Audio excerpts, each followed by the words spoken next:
Hello guys, আবারও চলে এসেছি একটা নতুন ভিডিও নিয়ে। দোকানের মতো পারফেক্ট দানাদার আপনারা বাড়িতেই তৈরি করতে পারবেন খুব সহজে ও খুব ইজিভাবে। মাত্র কয়েকটা উপকরণ দিয়েই তৈরি হয়ে যাবে এই দানাদার। আর সামনেই এই রাখি বন্ধন, এই রাখি বন্ধনে যদি আপনারা এই রকম মিষ্টি করে দিলে সবাই আপনার খুব তারিফ করবে। আর এটা বানানো এতটাই সহজ, সবাই বানাতে পারবে। তাহলে চলুন বাড়িতে থাকা কয়েকটা সামান্য উপকরণ দিয়েই বানিয়ে নিই এই দানাদার। সবার প্রথমে এখানে আমি ছানা কাটিয়ে নিয়েছি। এই ছানাটা আপনারা কাটাবেন কিভাবে সেটা বলে দিই। সবার প্রথম দুধটাকে ফুটিয়ে নেবেন, তারপর আঁচ একদম লোতে করে দেবেন। আর আপনাদের কাছে যদি ভিনিগার থাকে সেক্ষেত্রে 2 চামচ ভিনিগার নেবেন, আর তার সাথে 1 চামচ দিয়ে মিক্স করে ওই ফুটন্ত দুধের মধ্যে দিয়ে নাড়াচাড়া করতে থাকবেন। তাহলেই খুব সহজে ছানাটা কেটে যাবে। যদি ভিনিগার না থাকে সেক্ষেত্রে লেবুর রস দিয়েও ছানাটা কাটিয়ে নিতে পারেন। একই প্রসেসে লেবুর রসটাকে বার করে নেবেন, তার সঙ্গে 1 থেকে 2 চামচ জল দিয়ে দেবেন। তারপর দেব 2 চামচ কর্নফ্লাওয়ার, আর এরই সাথে দিয়ে দেব 1 চামচ ময়দা। এইবার এই ছানার সঙ্গে সবগুলোকে খুব ভালো করে মেখে নেব।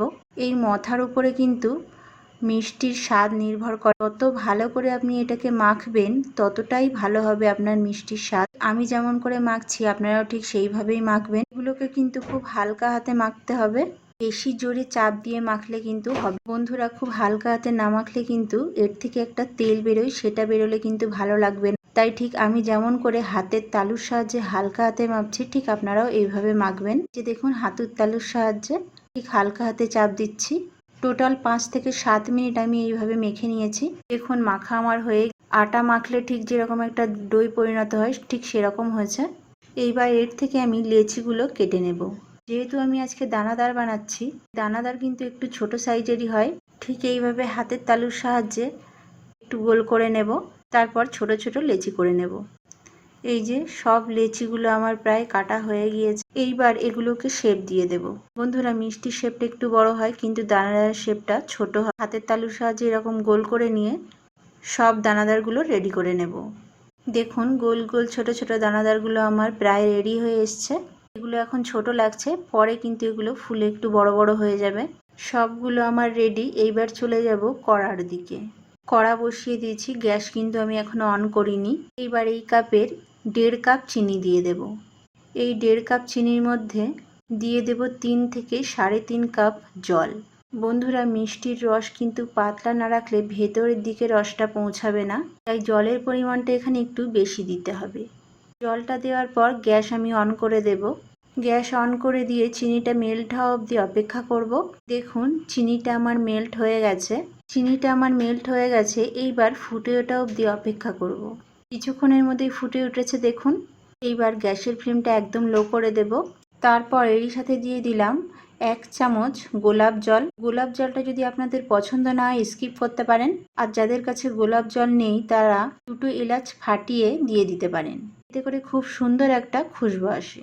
এবার গ্যাসের ফ্লেমটা হাই করে দিলাম, আর এক এক করে বলগুলোকে ছেড়ে দিলাম জলের মধ্যে, এই রসের মধ্যে। দেখুন বলগুলো ছাড়ার সঙ্গে সঙ্গে কেমন ফুলে উঠছে। সবগুলো যতক্ষণে ছাড়া হয়েছে ততক্ষণে দেখুন অর্ধেকটা আমার বল অনেক বড় বড় হয়ে গেছে। বন্ধুরা, যখন মিষ্টিটা করা সাকসেসফুল হয় তখন যে কতটা আনন্দ হয় একবার বানিয়ে না দেখলে বুঝতে পারবেন না।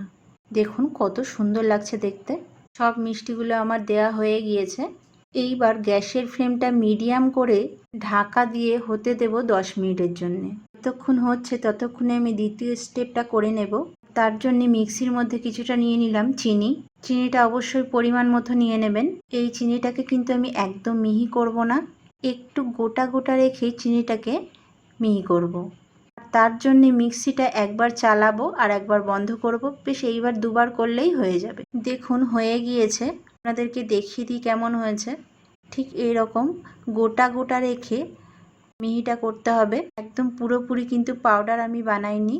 এবার এটাকে একটা বাউলের মধ্যে ঢেলে দিলাম। আর এদিকে 10 মিনিট পর ফিরে আসলাম। ঢাকাটা খুলে দেখলাম, দেখুন কেমন হয়েছে মিষ্টিগুলো, একদম ফুলে টুসু টুসু হয়েছে। আবারও ঢাকাটা খুলে 10 মিনিট এইভাবে হতে দেব। 10 মিনিট পর আবারও একবার দেখে নেব। তারপর আবারও 5 মিনিট এইভাবে হতে দেব। 5 মিনিট পর ফিরে আসলাম। এইবার মনে হচ্ছে মিষ্টিটা আমার রেডি হয়ে গেছে। দেখে নেব। এই যে দেখুন চিনির রসটা অনেকটাই আঠালো এসে গিয়েছে, চটচট করছে, তার মানে এই মিষ্টিগুলো আমার রেডি হয়ে গেছে। এইবার গ্যাসের ফ্লেমটা বন্ধ করে চলে যাব নেক্সট প্রসেসে। এইবার একটা মিষ্টি তুলে নিলাম, আর এই যে আগে থেকেই চিনিটা আমি গুঁড়ো করে রেখেছিলাম তার মধ্যে দিয়ে দিলাম, আর এটাকে কোট করে নেব। আমরা সবাই জানি দানাদারের উপরে কিন্তু একটা চিনির কোট থাকে, ঠিক এই রকম এইভাবে সবগুলোকে কোট করে নেব। দেখুন রেডি হয়ে গেল আমার দানাদারের মিষ্টি। তাহলে দেখতেই পেলেন কত সহজে তৈরি হয়ে গেল। আপনারাও বাড়িতে বানিয়ে আমাকে কমেন্টে জানাতে ভুলবেন না। দেখা হচ্ছে নেক্সট ভিডিওতে।